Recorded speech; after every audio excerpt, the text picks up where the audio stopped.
2007 బీహార్లో ఉన్న Bhagwanpur police station. అక్కడికి సడన్ గా ఒక విలేజ్ నుండి కాల్ వస్తుంది. ఎవరై ఉంటారా అని చెప్పి ఆ స్టేషన్ ఎస్ఐ శత్రుఘ్న్ కుమార్ గారు కాల్ ఆన్సర్ చేశారు. అందులో కంగారు పడుతూ ఒక ఆవిడ మాట్లాడుతున్నారు. ఏమైందమ్మా అని అడిగితే, నా చిన్న పాప కనిపించకుండా పోవడానికి కారణం ఎవరో తెలిసింది, అంతేకాదు మా ఊర్లో కనిపించకుండా పోయిన మిగతా పిల్లలు మిస్ అవ్వడానికి కూడా కారణం ఇతనే, తొందరగా రండి అని బ్రతిమాలుతుంది. దాంతో ఆయన వెంటనే కంగారు పడకండి, అతన్ని అలాగే పట్టుకుని ఉంచండి, మేము వచ్చేస్తున్నాం అని చెప్పి మిగతా పోలీసులతో కలిసి ముసారి విలేజ్ కి స్టార్ట్ అయ్యారు. వన్స్ అక్కడికి రీచ్ అయ్యేపాటికి ఊర్లో జనమంతా కూడా గుంపుగా ఒక ప్లేస్ లో నిల్చుని ఉన్నారు. వాళ్ళందరి మధ్యలో ఒక చిన్న బాబు నిల్చుని ఉన్నాడు. పోలీసులు ఎక్కడా సీరియల్ కిల్లర్ అని అడిగితే దానికి వాళ్ళు ఆ మధ్యలో ఉన్న 8 ఏళ్ల అమర్జిత్ ని చూపించారు. పోలీసులకి ఏం అర్థం కాలేదు. ఈ బాబుకి అతని గురించి తెలుసా, లేకపోతే ఈ బాబు ఏమైనా చెప్తాడా అనుకుంటున్నారు. ఆ బాబు దగ్గరికి వెళ్ళి ఆ మిస్ అయిన పాప ఎక్కడా అని అడిగితే నేను చూపిస్తా అని చెప్పి అక్కడి నుండి నడుచుకుంటూ ఒక పొలంలోకి తీసుకెళ్లాడు. ఆ పొలం దాటిన తర్వాత ఒక ఎంటీ ప్లేస్ ఉంది. అందులో ఒక ప్లేస్ దగ్గరికి తీసుకెళ్లి నేల వైపు చూపించాడు. ఆ నేల ఏంటంటే రీసెంట్ గానే తవ్వినట్టు మట్టి మొత్తం కూడా కదిలిపోయి ఉంది. దాన్ని తవ్వి చూస్తే దాని లోపల ఖుష్బు అనే పాప శవం ఉంది. అది కూడా దారుణంగా ముఖం మొత్తం కూడా చాలా గట్టిగా తగిలిన దెబ్బలతో ఉంది. కేవలం నెలల వయసులో ఉన్న ఈ చిన్న పాపని ఎవరు ఇలా చంపారు, అసలు ఈ పాప శవం ఇక్కడికి ఎందుకు వచ్చింది, ఈ విషయం ఈ అమర్జిత్ కి ఎలా తెలిసింది అని పోలీసులు చాలా క్వశ్చన్స్ తో చూస్తూ ఉండగా ఈ అమర్జిత్ వాళ్ళ సొంత మదర్ ముందుకొచ్చి ఇది చేసింది అమర్జితే, అతనే చంపేశాడు అని చెప్పింది. పోలీసులు అందరూ కూడా షాక్ లో ఉన్నారు. ఎందుకంటే ఇప్పటి వరకు ఇండియన్ హిస్టరీలో ఎప్పుడూ కూడా ఒక 8 ఏళ్ల పిల్లాడు ముగ్గురిని చంపినట్టు రికార్డ్ కాలేదు. ఇన్ఫాక్ట్ ఇండియాలోనే కాదు, అసలు వరల్డ్ లోనే రికార్డ్ కాలేదు. కానీ వాళ్ళ ముందు అలాంటి ఒక సీరియల్ కిల్లర్ నిల్చుని ఉన్నాడు. అది కూడా చంపా అని ఎలాంటి రిగ్రెట్ కూడా లేకుండా చాలా వికృతంగా నవ్వుతూ వాళ్ళనే చూస్తూ నిల్చుని ఉన్నాడు. ఎందుకని అమర్జిత్ ముగ్గురిని చంపేశాడు, అంత అవసరం ఆ ఏజ్ లో ఏమొచ్చింది, నిజంగానే చంపేశాడా, లేకపోతే అతని మదర్ ఎందుకని అతనే చేశాడు అని చెప్పింది. ఇందులో అతన్ని ఇరికించారా, పోలీసులు ఈ కేసుని ఎలా సాల్వ్ చేశారు, అండ్ ఇంత వింత క్రిమినల్ కి కోర్టు ఏం జడ్జిమెంట్ ఇచ్చింది, అంతేకాదు ఈ చంపిన ముగ్గురులో అతని సొంత చెల్లి కూడా ఉందంట. ఇలా చాలా విషయాలు ఉన్నాయి వీడియోలో, సో మిస్ అవ్వకండి, ఎండ్ వరకు చూడండి. అండ్ ఒక చిన్న విషయం ఏంటంటే ఎక్కువ సార్లు ఆ పిల్లల ఏజెస్ చెప్పలేను కమ్యూనిటీ గైడ్ లైన్స్ వల్ల, అండ్ వీడియోలో కూడా కిడ్స్ ఉన్న క్లిప్స్ ని ఎక్కువ యూజ్ చేయలేము. సో మోస్ట్లీ మీకు నచ్చేలానే చేయడానికి ట్రై చేస్తాను. సో ఐ హోప్ మీరు కొంచెం అర్థం చేసుకుంటారు అని. అండ్ మీ అందరికీ కూడా చాలా చాలా థ్యాంక్స్. మీ అందరి సపోర్ట్ వల్ల రోజు రోజుకి గ్రో అవుతున్నాం. చిన్నగా వేస్తున్న ఈ అడుగులు ఇలాగే కంటిన్యూ అవుతూ మన ఫస్ట్ టార్గెట్ చిన్నదే పెట్టుకుందాం, 10K సబ్స్క్రైబర్స్ రీచ్ అవ్వాలి అని. సో కంటెంట్ నచ్చితే సబ్స్క్రైబ్ చేసుకోండి, తొందరగా 10K రీచ్ అవుదాం. అండ్ లైక్ చేసి షేర్ చేయడం మాత్రం మర్చిపోకండి. అది మీకు చిన్న లైక్ అవ్వచ్చు కానీ నాకు చాలా పెద్దది. అండ్ లేట్ చేయకుండా let's crack the case. 2005 Bihar ఎక్కడో మారుమూలన ఉన్న ముసారి అనే ఒక చిన్న విలేజ్. అండ్ ఈ విలేజ్ పెద్దగా డెవలప్డ్ ఏరియా కాదు. బీహార్లో ఉన్న కొన్ని విలేజెస్ లానే జస్ట్ రోజువారీ పనులు చేసుకుంటూ ఆ పూట గడవడం కోసం చూసే ఒక నార్మల్ విలేజ్. అండ్ ఇండియాలో ఉన్న ప్రతి విలేజ్ లో లానే ఇక్కడ ఉన్న వాళ్ళు కూడా ఒకరికొకరు హెల్ప్ చేసుకుంటూ అందరూ ఒకటే ఫ్యామిలీ లాగా ఉండేవాళ్ళు. అలా ఉన్న విలేజ్ లో సాదా అనే అతని ఫ్యామిలీ ఉండేది. ఈ ఫ్యామిలీ ఏంటంటే కొంచెం పెద్దది, డబ్బుల పరంగా కాదు కానీ మనుషుల పరంగా ఒక 2 కపుల్తో పాటు వాళ్ళ పేరెంట్స్ అండ్ పిల్లలు కూడా కలిసి ఒకటే ఇంట్లో ఉండేవాళ్ళు. అండ్ ఇదే ప్లేస్ లో చాలా జనరేషన్స్ నుండి ఉంటున్నారు కాబట్టి చుట్టుపక్కల వాళ్ళందరూ కూడా ఆల్మోస్ట్ బాగా పరిచయం ఉన్న వాళ్ళే. అయితే 2005లో ఈ సాదా వాళ్ళ ఇంటికి తన సిస్టర్ మీనా వచ్చింది. ఎందుకు అంటే తన 6 సంవత్సరాల కూతురు కాంచన్ని వీళ్ళ దగ్గర వదిలి వెళ్ళడానికి. మీనా అండ్ ఆమె హస్బెండ్ ఏంటంటే పాట్నాలో పని కోసం అని చెప్పి అక్కడికి షిఫ్ట్ అవుదామని అనుకుంటున్నారు. కాకపోతే ఇప్పుడు అక్కడ ఇద్దరు కూడా పనికి వెళ్ళిపోతే తెలియని ప్లేస్ అవడంతో ఈ పాపని ఒక్కదాన్ని అక్కడ వదలలేము, సో కొంచెం మీరు చూసుకుంటూ ఉంటే మేము కొన్ని నెలల తర్వాత అక్కడ అన్నీ చూసుకుని మళ్ళీ వచ్చి తీసుకెళ్లిపోతామని అడిగింది. దానికి సాదా ఆలోచిస్తూ ఉండగానే అతని వైఫ్ పరుల్ మధ్యలో ఇంటర్ఫీర్ అయ్యి ఆల్రెడీ మా ఇంట్లో ఉన్న వాళ్ళు 2 2 పూట్ల తినడానికే తిండి లేక అల్లాడుతున్నారు. ఇప్పుడు ఇంకో కడుపు నింపాలి అంటే అది ప్రస్తుతం మేమున్న కండిషన్లో కష్టం అని చెప్పింది. దానికి మీనా వాళ్ళు, లేదు వదిన, మేం ప్రతి నెల కూడా పాప కోసం అని చెప్పి కొంత డబ్బులు పంపుతాం అని చెప్పింది. సరే, అలాగో పాపని చూసుకునే బర్డెన్ వీళ్ళ మీద ఏం పడదు కదా, రేపు ఎప్పుడైనా వీళ్ళు పాట్నా వెళ్ళిపోవాల్సి వస్తే హెల్ప్ చేయాల్సింది ఆల్రెడీ అక్కడ ఉన్న మీనా వాళ్ళే కదా అని ఆలోచించుకుని సరే అని చెప్పారు. ఇక్కడ యాక్చువల్లీ మనం చూడాల్సింది ఏంటంటే మీనా వాళ్ళకి కాంచన్ని చూసుకోవడానికి మనీ ప్రాబ్లం కాదు, జస్ట్ ఆమె సేఫ్టీ ప్రాబ్లం. సో అందుకే వదిలేసి వెళ్తున్నారు. అండ్ కాంచన్ కూడా వాళ్ళ మేనమామ ఇంట్లో చాలా ఫాస్ట్ గా కలిసిపోయింది. చుట్టుపక్కల పిల్లలతో అందరితో కూడా చాలా బాగా ఉండేది. అయితే 2006 స్టార్టింగ్ లో సడన్ గా కాంచన్ కనిపించకుండా పోయింది. చుట్టుపక్కల అందరినీ కూడా చాలా బాగా పలకరించే పిల్ల ఇలా సడన్ గా కనపడకపోవడంతో మొత్తం అందరూ కూడా వెతకడం స్టార్ట్ చేశారు. అందరూ కూడా కాంచన్ని ఎవరైనా చూసారా అని చెప్పి అడుగుతూ ఊరంతా కలిసి తిరుగుతున్నారు. ఇదే టైంలో ఇప్పుడు ఇలా ఒక పిల్ల కనపడకుండా పోయింది అంటే ఎక్కడ మిగతా పిల్లలు కూడా మిస్ అయిపోతారేమో అని అందరూ కూడా వాళ్ళ వాళ్ళ పిల్లల్ని ఇంట్లో పెట్టి తాళం వేసుకుని కాంచన్ కోసం వెతుకుతున్నారు. నైట్ అయిపోయింది. ఎంత వెతుకుతున్నా కానీ కాంచన్ మాత్రం దొరకలేదు. రాత్రి కూడా చాలా సేపు వెతికి ఇంకా నెక్స్ట్ డే ఎర్లీ మార్నింగ్ వెతుకుదామని ఎవరింటికి వాళ్ళు వెళ్ళిపోయారు. అయితే స్ట్రేంజ్ గా నెక్స్ట్ డే మార్నింగ్ ఈ సాదా బయటకు వచ్చి ఎవ్వరు కూడా వెతక్కండి అని చెప్పాడు. మేమే మా పిల్లని వెతుక్కుంటాం, మీ హెల్ప్ వద్దు అన్నాడు. ఎవ్వరికి ఏం అర్థం కాలేదు. అదేంటి సాయం చేస్తుంటే ఇప్పుడు వచ్చి ఇలా వెతకొద్దు అంటున్నాడు అని. అండ్ ఆల్రెడీ ఈ సాదా ఫ్యామిలీ అందరికీ కావాల్సిన ఫ్యామిలీ అవడంతో వీళ్ళ మీద ఎలాంటి డౌట్స్ రాలేదు ఎవరికి. అందరూ ఏమనుకున్నారు అంటే మేబీ ఇలా అందరం మందలుగా వెతుకుతుంటే మిగతా పిల్లలు భయపడుతున్నారేమో అందుకే ఇలా చెప్పాడు అనుకుని అందరూ కూడా సైలెంట్ అయిపోయారు. దాని తర్వాత ఈ సాదా ఫ్యామిలీ వాళ్ళు కొన్ని డేస్ వెతికి ఇంకా వెతకడం ఆపేశారు. ఇక్కడ మీకు డౌట్ రావచ్చు, పోలీస్ కంప్లైంట్ ఎందుకు ఇవ్వలేదు అని. యాక్చువల్లీ ఆ రోజు వెతికి దొరక్కపోతే నెక్స్ట్ డే వెళ్ళి కంప్లైంట్ ఇద్దాం అనుకున్నారు. కానీ సాదా వచ్చి ఇలా చెప్పడంతో ఎవ్వరూ కంప్లైంట్ ఇవ్వలేదు. అండ్ సాదా కూడా పోలీస్ కంప్లైంట్ ఇవ్వలేదు. కరెక్ట్ గా ఇన్సిడెంట్ జరిగిన 1 month కి మీనా ఊరొచ్చింది తన కూతురుని తీసుకెళ్లడానికి. అప్పటికి పరుల్ ప్రెగ్నెంట్ కూడా. అయితే మీనా వీళ్ళ ఇంటికి వచ్చిన తర్వాత వాళ్ళు ఏం మాట్లాడుకున్నారో ఏం జరిగిందో తెలియదు, కానీ మీనా ఎలా వచ్చిందో అలాగే సైలెంట్ గా తిరిగి వెళ్ళిపోయింది. యూజువల్లీ ఇలా వదిలి వెళ్ళిన కూతురు కనిపించట్లేదు అని తెలిస్తే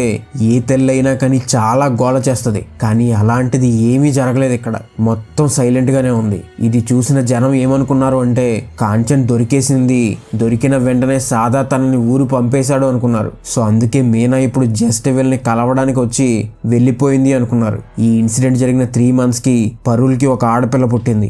అప్పటికి ఇంట్లో ఒక ఆడపిల్ల అండ్ ఒక మగ పిల్లాడు అమర్జిత్ ఉన్నారు. ఇప్పుడు ఇంకో పాప పుట్టింది. టైం గడుస్తుంది. కాంచన్ గురించి ఊరంతా కూడా మర్చిపోయింది. పాప పుట్టిన 8 months కి ఈ పాప కూడా కనిపించకుండా పోయింది. సాదా ఫ్యామిలీకి ఏం చేయాలో అర్థం కావట్లేదు. వీళ్ళ ఫ్యామిలీలో మిస్ అయిన సెకండ్ ఆడపిల్ల. బట్ సాదా మాత్రం చాలా క్లియర్ గా ఉన్నాడు. ఈ విషయం బయట చెప్పకూడదు, సైలెంట్ గానే ఉండాలి అని చెప్పి. కానీ ఎంతైనా చుట్టూ ఉన్న వాళ్ళకి ఇంట్లో నుండి అప్పటి వరకు వినిపించిన పిల్లల ఏడుపు సడన్ గా ఆగిపోతే అర్థమవుద్ది కదా. సో స్లోగా ఈ విషయం ఊరంతా కూడా స్ప్రెడ్ అయింది. కానీ ఎవ్వరు కూడా వీళ్ళని అడిగే ధైర్యం చేయలేదు. భయపడి ఏం కాదులే, కానీ జస్ట్ అది వాళ్ళ ఫ్యామిలీ విషయం, వాళ్ళు చెప్పకుండా మనం ఎందుకు ఇన్వాల్వ్ అవ్వడం అని చెప్పి. అయితే ఇదిలా ఉండగా 2007లో చుంచున్ దేవి అనే ఆమె వాళ్ళ పిల్ల ఖుష్బూని అంగన్వాడీలో పెట్టి డైలీ కూలి పనికి వెళ్ళేది. అండ్ మన ఊర్లోకి ఎవరు వస్తారులే, ఇక్కడ ఉన్న వాళ్ళందరూ మన వాళ్ళే కదా అనుకునేది. కానీ సడన్ గా ఒక రోజు మార్నింగ్ ఆమె ఖుష్బూని అంగన్వాడీలో వదిలి వెళ్ళింది. కానీ మధ్యాహ్నం వచ్చి చూసేపాటికి ఖుష్బూ లేదు. ఏమైంది, ఎవరు తీసుకెళ్లారు అని చెప్పి గగ్గోలు పెడుతున్న దేవి దగ్గరికి అక్కడ వాళ్ళందరూ కూడా వచ్చారు. అండ్ అందరికీ ఏం జరిగింది అని చెప్పడంతో మళ్ళీ ఊరు మొత్తం కూడా వెతకడం మొదలు పెట్టారు. ఎగ్జాక్ట్ గా ఇదే టైంలో దేవి ఫస్ట్ వెళ్ళి పోలీస్ కంప్లైంట్ ఇచ్చింది, ఇలా పాప కనిపించట్లేదు అని. అండ్ ఆల్రెడీ మా ఊర్లో ఇద్దరు ఇలాగే మిస్ అయ్యారు అని కూడా ఆ కంప్లైంట్ లో మెన్షన్ చేసింది. దాంతో ఒక పక్కన పోలీసులు అండ్ ఇంకో పక్కన ఊర్లో వాళ్ళు కూడా వెతుకుతున్నారు. కానీ ఆ పాప మాత్రం ఎక్కడా కనిపించలేదు. ఇన్సిడెంట్ జరిగిన 2 రోజుల తర్వాత సాదా వాళ్ళ వైఫ్ పరుల్ తన కొడుకుని తీసుకుని ఊర్లో వాళ్ళ ముందుకొచ్చి తన కొడుకుని చూపిస్తూ ఆ పాపకి ఏమైంది అని తెలియాలి అంటే మనకి చెప్పగలిగింది వీడు మాత్రమే అని చెప్పింది. ఊర్లో వాళ్ళకి ఏమీ అర్థం కాలేదు. ఈ చిన్న పిల్లోడికి ఏం తెలుసుద్ది అనుకున్నారు. తర్వాత ఆమె పోలీసుల్ని పిలవండి, హంతకుడు దొరికేశాడని చెప్పండి అని పిలిపించింది. అండ్ ఈ అమర్జిత్ కూడా పోలీసులకి ఆ పాప శవం ఉన్న ప్లేస్ చూపించాడు. దాంతో పోలీసులు అతన్ని తీసుకుని పోలీస్ స్టేషన్ కి తీసుకెళ్లి అక్కడ కూర్చోబెట్టి నీకెలా తెలుసు అని క్వశ్చన్ చేస్తున్నప్పుడు అమర్జిత్ అమర్జిత్ నాకు బిస్కెట్ ఇస్తే చెప్తా అన్నాడు. పోలీసులు తెచ్చి ఇస్తే ఎలా ముగ్గురిని చంపాడో ఒక్కొక్కటి కూడా చాలా క్యాజువల్ గా చెప్తున్నాడు. ఎంత క్యాజువల్ గా అంటే అసలు అది పెద్ద విషయమే కాదు, నేనేదో సరదాగా చేశా అన్నట్టు చెప్తున్నాడు. అండ్ తర్వాత వాళ్ళ మదర్ స్టేట్మెంట్స్ కూడా తీసుకున్న తర్వాత ఆవిడ చెప్పింది అండ్ ఈ అమర్జిత్ చెప్పింది కలిపి చూస్తే మనకి ఫుల్ స్టోరీ తెలుస్తుంది. అమర్జిత్ చిన్నప్పటి నుండి కూడా చాలా కోపంగా బిహేవ్ చేసేవాడంట. యూజువల్లీ పిల్లలు అల్లరి చేస్తారు కదా, దానికి డబుల్ చేసేవాడంట. అండ్ ఒకవేళ అతన్ని చెయ్యనివ్వకపోతే ఇంట్లో ఏముంటే అవి విసిరేసేవాడంట. ఒక్కగానొక్క కొడుకు అవ్వడంతో ఇంట్లో వాళ్ళు కూడా పెద్దగా ఏం అనేవాళ్ళు కాదు. అయితే ఇలా పెరిగిన అమర్జిత్ ఇంటికి కంచన్ వచ్చింది. కంచన్ వచ్చిన 6 months వరకు కూడా బాగానే ఉన్నారు అంతా కూడా. కానీ అమర్జిత్ మాత్రం కంచన్ మీద అధికారం చెలాయిస్తూ ఉండేవాడు. నువ్వు మా ఇంటికి వచ్చావు అన్నట్టు. ఇది కంచన్ పెద్దగా పట్టించుకునేది కాదు. అలానే ఒక రోజు అమర్జిత్ కి ఏమైందో తెలియదు కానీ ఒక పొలంలో కంచన్తో ఆడుకుంటూ సడన్ గా లేచి ఆమెని కాళ్ళుతో తన్నుతూ చాలా గట్టిగా కొడుతున్నాడు. అండ్ దానికి కంచన్ భయపడుతూ ఉంటే అది చూసి అమర్జిత్ ఎంజాయ్ చేస్తున్నాడు. అదొక రకమైన ఆనందం పొందుతున్నాడు. కానీ అది కూడా సరిపోవట్లేదు. ఇంకా కావాలి అనుకుని ఫస్ట్ కంచన్ పైన కూర్చుని తన గొంతు పట్టుకుని నలిపేస్తూ ఆమె దాన్ని ఫైట్ చేస్తుంటే ఇంకా ఎక్కువ ఆనందపడి నవ్వుతున్నాడంట. కంచన్ ఫైట్ చేయడం ఆపేసింది. ఎందుకంటే ఆమె అప్పటికే చనిపోవడానికి ఆల్మోస్ట్ దగ్గరికి వెళ్ళిపోయింది. ఊపిరి ఆడట్లేదు, కేవలం కొన ఊపిరితో మాత్రమే ఉంది. ఇప్పుడు ఆమె ఫైట్ చేయట్లేదు అని చెప్పి మళ్ళీ కోపం వచ్చి ఆమెని ఫైట్ చేయమని చెప్పి పక్కనే ఉన్న రాయిని తెచ్చి మొఖం మీద కొట్టి కొన ఊపిరితో ఉన్న కంచన్ని చంపేశాడు. ఇంట్లో వాళ్ళందరూ కూడా కంచన్ కనిపించట్లేదు అని ఊర్లో వాళ్ళతో కలిసి వెతుకుతూ ఉంటే ఇది చేసిన అమర్జిత్ మాత్రం నవ్వుకుంటూ ఇంట్లో కూర్చుని ఉన్నాడంట. నైట్ ఇంటికి వచ్చిన తర్వాత పరుల్ అమర్జిత్ తో మాట్లాడుతూ ఉన్నప్పుడు నువ్వేమైనా చూసావా, ఆఖరిగా ఎప్పుడు చూసావని అడుగుతున్నప్పుడు అమర్జిత్ అదొక రకమైన ఈవిల్ స్మైల్ తో చూసా అని చెప్పి ఎక్కడ ఉందో నాకు తెలుసు అని పేరెంట్స్ ఇద్దరిని కూడా తనతో పాటు తీసుకుని వెళ్ళి ఆ పొలంలో ఉన్న ఒక మూలన గడ్డిలో కప్పేసి ఉన్న కంచన్ శవాన్ని చూపించాడు. ఏం చేసావని అడిగితే ఈ విషయం మొత్తం కూడా చెప్పాడు. దాంతో సాదా కోపంతో చాలా కొట్టాడు అమర్జిత్ని. ఇంకోసారి చెయ్యను అనే వరకు కూడా కొడుతూనే ఉన్నాడు. అండ్ పరుల్ మధ్యలో ఆపితే ఆమెను కూడా కొట్టి లాస్ట్కి అమర్జిత్కి ఇలా చేయడం తప్పు అని చెప్పడానికి వాళ్ళిద్దరూ ట్రై చేశారు. అండ్ ఆ పొలంలో ఉన్న కంచన్ని అక్కడే సాదా గొయ్యి తీసి పాతి పెట్టేశాడు. ఇంటికి వచ్చాక మళ్ళీ అమర్జిత్ని కొట్టాడు. ఇంకోసారి అలా చెయ్యను అని చెప్పి అమర్జిత్ అనడంతో వీళ్ళు ఏం చేశారు అంటే ఇప్పుడు వీళ్ళ ఫ్యామిలీలో ఒకే ఒక కొడుకు. ఇప్పుడు వీడు జైలుకి వెళ్తే వీడి ఫ్యూచర్ ఏమవుద్ది, రేపొద్దున మన పరిస్థితి ఏంటి అని భయంతో ఈ విషయాన్ని బయటికి చెప్పకూడదని డిసైడ్ అయ్యారు. అందుకే నెక్స్ట్ డే ఊర్లో వాళ్ళని వెతకొద్దు అని కూడా చెప్పాడు. అండ్ మీనా తిరిగి వచ్చినప్పుడు ఆమెని బ్రతిమాలుకుని ఎవ్వరికి చెప్పొద్దు, కావాలని చేయలేదు, తెలియక ఆడుకుంటూ చనిపోయింది అని చెప్పి చాలా బ్రతిమాలి ఆమెని ఎలా అయితేనే రిటర్న్ పంపేశారు. ఈ ఇన్సిడెంట్ జరిగిన 1 year కి పరుల్కి పుట్టిన పాపని కూడా ఆడిస్తున్నాడు అమర్జిత్. సరే అని సాధారణ పరుల్ బయటికి పని మీద వెళ్ళి వచ్చేపాటికి అప్పటికే అమర్జిత్ ఆ పాపని ఫస్ట్ గిచ్చడం స్టార్ట్ చేసి దానికి ఆ పాప ఏడుస్తుంది కానీ ఎదురు తిరగట్లేదు, ఆ పాపలో భయం కనిపించట్లేదు అని చెప్పి ఆ ఉయ్యాలలో ఉన్న పాపని కొట్టడం స్టార్ట్ చేశాడు. అయినా ఏడుస్తుంది కానీ ఎదురు తిరగట్లేదు అని చెప్పి ఆ పాపలో భయం చూడడానికి గొంతు నులిమి చంపేశాడు. ఈ విషయం మొత్తం కూడా నవ్వుతూనే అతని పేరెంట్స్ కి చెప్పాడు. ఈ విషయం తెలిసిన పరుల్ అక్కడే కుప్పకూలిపోయింది. ఫస్ట్ టైం కంచన్ విషయంలో చేసిన తప్పు మళ్ళీ చేయకూడదు అనుకుని వీడిని వదలకూడదు, వీడసలు మనిషి కాదు, సొంత చెల్లిని చంపేశాడు అని కోపంతో ఊగిపోయింది. అండ్ ఇద్దరు కూడా అమర్జిత్ ని చాలా గట్టిగా కొట్టారు. కానీ మళ్ళీ కొడుకు కదా, వీడే కదా మన ఫ్యూచర్ అని చెప్పి గుండె రాయి చేసుకుని ఈ పాపని కూడా వాళ్లే పూడ్చిపెట్టారు. దాని తర్వాతే దేవి వాళ్ళ కూతుర్ని అంగన్వాడికి ఆడుకోవడానికని వచ్చి మిగతా పిల్లలందరితో కలిసే ఉండి సడన్ గా ఎప్పుడు ఎత్తుకెళ్ళిపోయాడో తెలియదు కానీ ఎత్తుకెళ్ళిపోయాడు. అక్కడ కూడా సేమ్ ఆ పాప కళ్ళల్లో భయం కనపడట్లేదు అని చెప్పి చంపేసి రాయితో కొట్టేశాడు. అండ్ ఆల్రెడీ వాళ్ళ పేరెంట్స్ కంచన్ని అండ్ అతని చెల్లిని పూడ్చిపెట్టడం చూశాడు కదా, సో ఈసారి డైరెక్ట్ గా అమర్జిత్తే పూర్తి చేశాడు. ఇది మొత్తం కూడా చేసేపాటికి అతని ఏజ్ కేవలం 8 సంవత్సరాలు మాత్రమే. ఫైనలీ వాళ్ళ మదర్ వీడే ఏదో చేసి ఉంటాడు అని డౌట్ తో ఇంకా కోప్పడాలి అనుకోలేదు. వీడు బయట ఉంటే ఇంకెంత మందిని చంపుతాడో అని చెప్పి పోలీసులకి పట్టించింది. బట్ సాడ్లీ అతని ఏజ్ అప్పటికి 8 years మాత్రమే అవ్వడంతో కోర్టు ఇతనికి 18 సంవత్సరాలు వచ్చే వరకు జువెనైల్ అబ్జర్వేషన్ లో ఉంచింది. అండ్ దాని తర్వాత అతన్ని రిలీజ్ చేసేయొచ్చు అని చెప్పింది. ఇతన్ని ట్రీట్ చేసిన సైకాలజిస్టులు ఏం చెప్తున్నారు అంటే ఇతనిలో కాండక్ట్ డిసార్డర్ ఉంది, ఇలాంటి వాళ్ళు అవతల వాళ్ళని హింసించి ఆనందించాలి అనుకునే ఒక సైకోలుగా అవుతారు.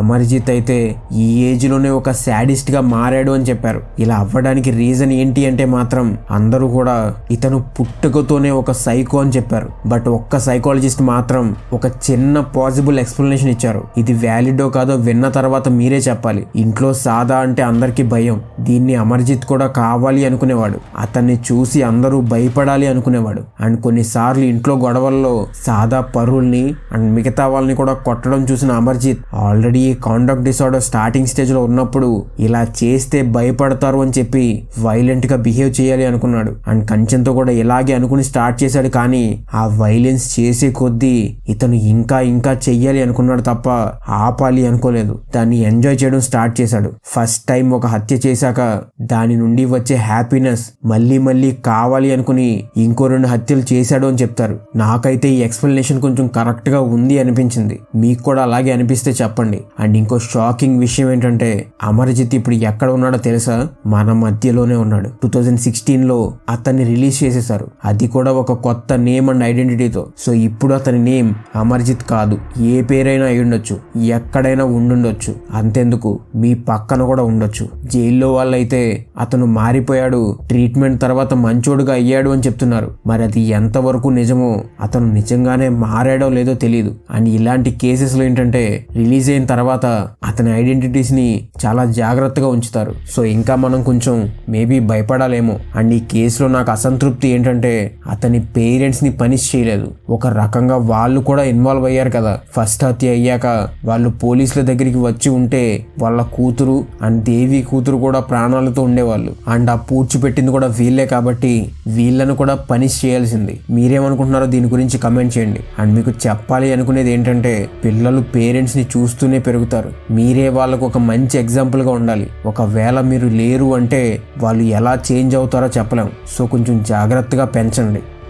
వీడియోని ఇక్కడ వరకు చూశారు అంటే మీకు నచ్చిందని అనుకుంటున్నా. సబ్స్క్రైబ్ చేస్తారని కోరుకుంటున్నా. అండ్ లైక్ చేసి కమెంట్ చేయడం మర్చిపోకండి. మీ సపోర్ట్ కి చాలా చాలా థ్యాంక్స్. ప్రతి ఒక్కరు కూడా ఇది మన ఛానల్ అనుకుని సపోర్ట్ చేస్తున్నారు. Thanks for the love. And మీకు దగ్గరగా ఉండడానికి ఫస్ట్ వచ్చే 100 కమెంట్స్ కి ఖచ్చితంగా రిప్లై ఇస్తా. సో వెంటనే కమెంట్ చేసేయండి. అండ్ ఈ కేస్ కి సంబంధించిన ఒరిజినల్ ఇమేజెస్ అండ్ ఇక్కడ పెట్టకూడని లింక్స్ ఏమైనా ఉంటే అవి మన టెలిగ్రామ్ ఛానల్లో పెడతా. సో దాని లింక్ ని కింద డిస్క్రిప్షన్ లో మెన్షన్ చేస్తా, చెక్ చేసి జాయిన్ అవ్వండి. అండ్ ఒకవేళ మీకు స్టాక్ మార్కెట్ అంటే ఇంట్రెస్ట్ ఉండి నేర్చుకోవాలి అనుకుంటే నేను స్టాక్ మార్కెట్ మీద బుక్స్ రాశాను. అవి అమెజాన్ లో ఈ book and physical book formats లో అవైలబుల్ గా ఉన్నాయి. లింక్స్ కింద కమెంట్స్ లో పిన్ చేసి పెట్టా. చెక్ చేసి నీడ్ ఉన్న వాళ్ళు తీసుకోండి. అండ్ ఇలాంటి వీడియోస్ నచ్చితే మన ఛానల్లో ఇంకా ఉన్నాయి, ఒక లుక్ వేయండి. మళ్ళీ కలుద్దాం ఇంకో కేసుతో.